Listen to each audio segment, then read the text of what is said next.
ఉమ్మడి రాష్ట్రంలో 811 టీఎంసీల ఉమ్మడి రాష్ట్రానికి కేటాయింపులుంటే ఘనత వహించిన అనుభవం కలిగిన పోరాటాలు చేసిన అని గొప్పగా చెప్పుకునే ఆనాటి ముఖ్యమంత్రి చంద్రశేఖరరావు గారు, సాగునీటి పారుదల శాఖ మంత్రి హరీష్ రావు గారు ఢిల్లీకి వెళ్ళి ఉమాభారతి గారి సమక్షంలో వాళ్ళు నిత్యం తిట్టిపోసుకునే చంద్రబాబు నాయుడు ముందల మొకరిల్లి 512 టీఎంసీలు ఆంధ్రప్రదేశ్ను వాడుకోండి, 299 టీఎంసీలు మాకు తెలంగాణకు చాలు అని సంతకం పెట్టి శాశ్వతంగా తెలంగాణ రైతాంగానికి మరణ శాసనము రాసింది వాళ్ళు కాదా?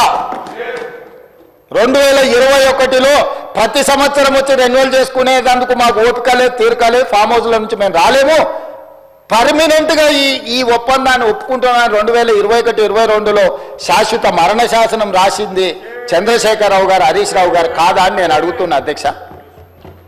ఇవాళ మేము వచ్చిన తర్వాత వీటిని పరిశీలించి పరివాహక ప్రాంతాన్ని లెక్క పెడితే 68% తెలంగాణకు రావాలి, 32% ఆంధ్రప్రదేశ్కు పోవాలి, మాకు 70% నీళ్లను కేటాయించండి అని గతంలో చేసిన ఒప్పందాలను అన్నిటినీ తిరగరాయాల్సిందే అని పదే ఢిల్లీకి వెళ్ళి ప్రధానమంత్రిని మొదలు పెడితే జలశక్తి మినిస్టర్ వరకు గతంలో ఉన్న మంత్రిని, ఇప్పుడున్న మంత్రిని పదే ఉత్తమ్ కుమార్ రెడ్డి గారు, నేను ఉన్నతాధికారులు వెళ్ళి కలిసి కృష్ణా పరివాహక ప్రాంతం 70% మాది ఉంది, 30% ఆంధ్రప్రదేశ్ ఉంది, నీళ్లు మాత్రం 66% ఆంధ్రప్రదేశ్ తీసుకుంటుంది, 34% మాకిస్తుంది.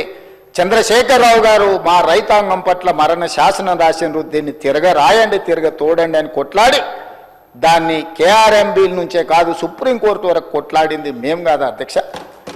మేం కష్టపడి కొట్లాడి నిరంతరం చేస్తుంటే మీ తప్పిదాలు ఎక్కడ బయట పడతావో అని చెప్పి ముందుకు ముందే ఎగబడి అబద్ధాలు చెప్పి ఎదురు దాడి చేసి ఎంతకాలం బతుకుతారు అధ్యక్ష? ఇవాళ నేను గుర్తు చేయదలుచుకున్న అధ్యక్ష, ఆనాడు తమరుగూడ శాసనసభ 2004లో డాక్టర్ వైఎస్ రాజశేఖర రెడ్డి గారు ముఖ్యమంత్రిగా ఉన్నప్పుడు కడప ఇన్ఛార్జ్ మినిస్టర్ అధ్యక్ష కీర్తిశేషులు నాయన్ నరసింహారెడ్డి గారు కాదా? హరీష్ రావు గారు ఎమ్మెల్యే కాకున్నా మంత్రిగా రాజశేఖర రెడ్డి గారి మంత్రివర్గంలో చేరిన మాట వాస్తవం కాదా? రాజశేఖర రెడ్డి గారి ఆశీర్వాదంతో కేంద్రంలో మంత్రి అయింది చంద్రశేఖరరావు కాదా అధ్యక్ష?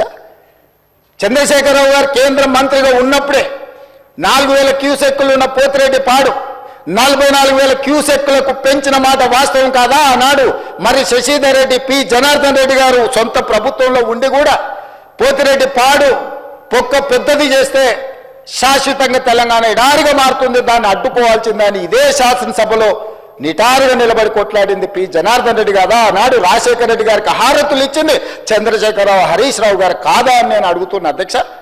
ఆనాడు మంత్రివర్గంలో ఉన్న మీరు, ఆనాడు కడప జిల్లా ఇన్ఛార్జ్ మంత్రిగా ఉన్న నాయన్ నరసింహారెడ్డి గారు, మీరు శాశ్వతంగా తెలంగాణ హక్కులను తాకట్టు పెట్టి తెలంగాణ నిడారిగా మార్చి నా పాలమూరును, నల్లగొండను, రంగారెడ్డి జిల్లాను వలసల జిల్లాలుగా మార్చి, ఫ్లోరైడ్ జిల్లాలుగా మార్చి ఈ రైతులను పొట్టన పెట్టుకున్నది మీరు కాదా?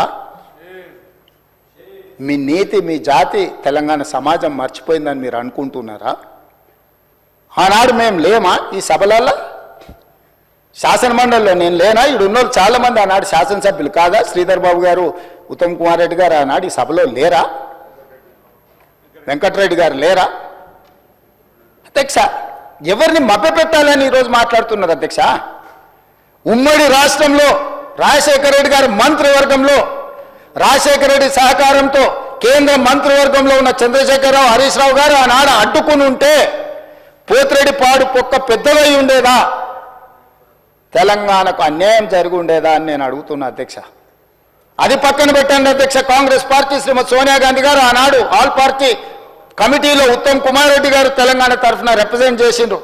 అఖిల పక్షాన్ని పిలిచినప్పుడు కేంద్ర హోంశాఖ తెలంగాణ రావాలి అని వారు వాదనలు వినిపించిన తర్వాత జూన్ 2, 2014 నాడు తెలంగాణ రాష్ట్రం ఏర్పడ్డ తర్వాత ఆనాడు ఉమ్మడి రాష్ట్రంలో 2011-12లో కిరణ్ కుమార్ రెడ్డి గారి మీద ఒత్తిడి తీసుకొచ్చి పాలమూరు రంగారెడ్డి ఎత్తిపోతల కోసం, సర్వే కోసం, నిధుల కోసం, ప్రాజెక్టుల కోసం ఈరోజు డీకే అరుణ గారు బీజేపీలో ఉండొచ్చు గాక, డీకే అరుణ గారు, చిన్నారెడ్డి గారు, మల్లు రవి గారు కొట్లాడి ఆనాడు జీవో దీపించి రోజుకు 2 టీఎంసీల ప్రకారం జూరాల నుంచి నీళ్లు తరలించాలి పాలమూరు రంగారెడ్డి కానీ ప్రాజెక్టును ఆమోదింపజేసింది నిజం కదా అధ్యక్ష? ఆ రోజు తమరు కూడా ఉన్నారు కదా అధ్యక్ష? తెలంగాణ రాష్ట్రం ఏర్పడిన తర్వాత పాలమూరు రంగారెడ్డి ఎత్తిపోతల పథకాన్ని జూరాల నుంచి నీళ్లు తీసుకునే విధానం మీద పెద్దలు చిన్నారెడ్డి గారు ఇదే సభలో మాట్లాడితే చిన్నారెడ్డి గారిని ఏ రకంగా దూషించిండో ఈ సభనే సజీవ సాక్షి. చంద్రశేఖరరావు గారు ఇక్కడనే నిలబడి చిన్నారెడ్డిని అవమానించిన మాట వాస్తవం కాదా? కాంట్రాక్టర్ల కోసం, కమిషన్ల కోసం, లిఫ్టుల కోసం, పంపుల కోసం, మోటార్ల కోసం కక్కుర్తిపడి కాంట్రాక్టర్ ఇచ్చిన కమిషన్ల కోసం జూరాల నుంచి తీసుకోవాల్సిన నీళ్లను శ్రీశైలం బ్యాక్ వాటర్స్ కు తరలించడంతో ప్రాజెక్టు వ్యయం 16,000 నుంచి 35,000 కోట్లకు పెరగడమే కాకుండా 100 కిలోమీటర్లు పారాల్సిన 175 కిలోమీటర్లు కాలువలు తవ్వాల్సి వచ్చి ఈ రోజు 60,000 కోట్లకు అంచనాలు పెరిగినాయి అధ్యక్ష. 2 టీఎంసీలను 1 టీఎంసీకి తగ్గించి శ్రీశైలంకు తరలించడం వల్ల ఈ రోజు ప్రాజెక్టులు కట్టిన నీళ్లు తీసుకోలేని పరిస్థితి మనకు దాపురించిన మాట వాస్తవం కాదా అధ్యక్ష? అధ్యక్ష, తుంగభద్ర కానీ, లేకపోతే సుంకేశ్లో కానీ, లేకపోతే కృష్ణానది జలాలు కానీ కర్ణాటక రాష్ట్రం నుంచి మొట్టమొదట మహబూబ్నగర్ జిల్లాలో అలంపూర్ గద్వాల ప్రాంతంలో వస్తాయి అధ్యక్ష. మొట్టమొదటి ప్రాజెక్టు జూరాల దగ్గర. తెలంగాణ రాష్ట్రంలో కర్ణాటక నుంచి వచ్చే ఏ నీళ్ళైనా మహబూబ్నగర్ జిల్లాలో ఉన్న అలంపూర్ గద్వాల దగ్గరికి మొట్టమొదట నీళ్లు వస్తే నీళ్లు వచ్చినట్టే ఒడిచిపట్టుకొని తెలంగాణ రాష్ట్రానికి పాలమూరు జిల్లాకు, రంగారెడ్డి జిల్లాకు, నల్గొండ జిల్లాకు, ఖమ్మం జిల్లాకు తరలించుకుంటే ఈనాడు పోతిరెడ్డిపాడు లేకపోతే ముచ్చుమరి మాల్యాల నుంచి రాయలసీమకు తరలించకపోయే అవకాశమే లేకపోతుండే అధ్యక్ష. మహబూబ్నగర్ జిల్లాలో కర్ణాటక నుంచి ఎంటర్ అయిన నీళ్లు ఈ రోజు తిరిగి మళ్ళీ రాయలసీమ పోయి మళ్ళీ వెనక్కొచ్చి మళ్ళీ శ్రీశైలంకి వచ్చినప్పుడు ఒకవైపు రాయలసీమ ఇంకొక వైపు మహబూబ్నగర్ ఉంటే మొత్తం కల్వకుర్తి లేకపోతే పాలమూరు రంగారెడ్డి అన్ని ప్రాజెక్టులు కలిపితే కూడా రోజుకు 2 టీఎంసీలు తీసుకునే కెపాసిటీ మన ప్రాజెక్టులలో లేదు. ఇవాళ ఎస్ఎల్బీసీ ఆనాడు రాజశేఖర రెడ్డి గారు ఉన్నప్పుడు ఫ్లోరైడ్ జిల్లా అయిన నల్గొండ జిల్లాకు 3,60,000 ఎకరాలకు గ్రావిటీతో నీళ్లు ఇవ్వాలని ఎస్ఎల్బీసీని ఆనాడు 2,000 కోట్లతో ప్రారంభిస్తే ఆనాడు దాదాపుగా 20 పైగా కిలోమీటర్లు ఉమ్మడి రాష్ట్రంలో టన్నెల్ తవ్వుతే నువ్వు తెలంగాణ వచ్చిన తర్వాత 4 ఏళ్లలో పూర్తి చేయాల్సిన ప్రాజెక్టును 10 ఏళ్ళైనా పూర్తి చేయక 10 కిలోమీటర్లు పక్కన పెట్టి ఈరోజు శాశ్వతంగా నల్గొండ జిల్లాను ఫ్లోరైడ్లో ముంచి అక్కడి రైతుల చావులకు కారణం నువ్వు.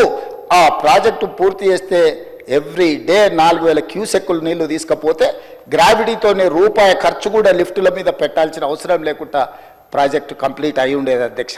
ఇవాళ జరిగిన ఎస్ఎల్బీసీ ప్రమాదానికి ఆ 8 మంది చావులకు నువ్వు కారణం కాదా? వాటి వివరాలు నేను మళ్ళీ చెప్తా అధ్యక్ష. అలాంటిది పాలమూరు రంగారెడ్డి ఎత్తిపోతలు తెలంగాణ రాష్ట్రం వచ్చినాక ప్రారంభించి 10 సంవత్సరాలైనా నువ్వు పూర్తి చేయలేదు. ఈనాడు చంద్రబాబు నాయుడు గారైనా, ఆంధ్రప్రదేశ్ అయినా, కేంద్రమైనా ఈ ప్రాజెక్టులను అడ్డుకుంటుంది అని అంటే ఈరోజు కృష్ణానది మీద నిర్మించిన ఉమ్మడి రాష్ట్రంలో ప్రారంభించిన కల్వకుర్తి కావచ్చు, ఉమ్మడి రాష్ట్రంలో అనుమతులు ఇచ్చిన పాలమూరు రంగారెడ్డి ఎత్తిపోతలు కావచ్చు, ఉమ్మడి రాష్ట్రంలో అనుమతి వచ్చిన మక్తల్ నారాయణపేట కొడంగల్ ప్రాజెక్టు కావచ్చు, భీమా కావచ్చు, నెట్టంపాడు కావచ్చు, కోల్చార్ కావచ్చు, శ్రీరామ్ సాగర్, ఇందిరాసాగర్ కావచ్చు, రాజీవ్ సాగర్ కావచ్చు, కృష్ణానది మీద పరివాహక ప్రాంతంలో నిర్మాణంలో ఉన్న ప్రాజెక్టులు 60 సంవత్సరాలు పైగా ఉమ్మడి రాష్ట్రంలో పూర్తి కాని ప్రాజెక్టులు 10 సంవత్సరాలు చంద్రశేఖరరావు గారు ముఖ్యమంత్రి ఉన్నప్పుడు ఈ రాష్ట్రంలో ఎందుకు పూర్తి చేయలేదు? దక్షిణ తెలంగాణ పట్ల కృష్ణానది జలాలను మా ప్రాంతానికి ఇవ్వకుండా వివక్ష చూపించి శాశ్వతంగా మా రైతాంగం జీవితాల మీద మరణ శాసనం రాసింది చంద్రశేఖరరావు కాదా అని నేను ఇక్కడ నుంచి అడుగుతున్నా అధ్యక్ష. ఇవాళ ప్రతిపక్ష నాయకుడు వచ్చి ఇక్కడ కూర్చుంటుంటే నేను అడిగేదానికి సమాధానం చెప్పాల్సి వస్తుందని ఈరోజు వారి ముఖం చాటేసింది అధ్యక్ష. అధ్యక్ష, ఇప్పుడే లెక్కలు ఇచ్చిండ్రు అధ్యక్ష. సో